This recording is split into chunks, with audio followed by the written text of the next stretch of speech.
আসসালামু আলাইকুম। আজ সকালের ঘুম একটু দেরিতেই ভাঙলো। সারা রাত ঝুম বৃষ্টি হয়েছে আলহামদুলিল্লাহ। ঘুম ভাঙতেই দেখি শ্বশুরমশাই নাস্তা নিয়ে হাজির।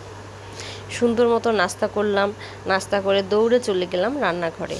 বাচ্চাদেরকে তো কিছু খাওয়াতে হবে। সেরেলাক রান্না করা শুরু করলাম।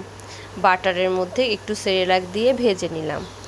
এরপরে সেখানে দুধ মিশালাম, সামান্য একটু লবণ দিলাম, দুটো খেজুর দিলাম, একটা এলাচ দিলাম আর একটা চিজ দিলাম।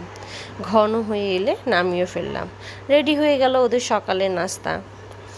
নাস্তা খাওয়ানোর পর দেখি ওরা কেন জানি চুপচাপ হয়ে বসে আছে। মনে হলো যে ওদেরও মনে হয় মনটা খারাপ। পরে নিয়ে গেলাম বাহিরে যেয়ে দৌড়াদৌড়ি শুরু দুইজনের। রাস্তা আবার একটা কুকুর দেখলো, কুকুর দেখে আর নড়ে না। কুকুর দেখে ওখানে দাঁড়ায় আছে, বারবার বলতেছে বাও বাও।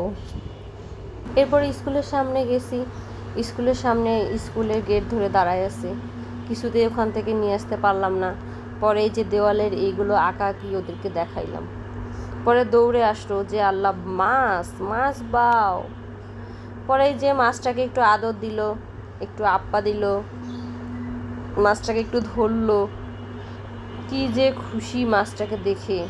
এই যে দেখছেন আপ্পা দিচ্ছে, এত খুশি, মাশাল্লাহ মাশাল্লাহ। এভাবেই কেটে গেল আমাদের সকাল। Thanks for watching. আল্লাহ হাফেজ।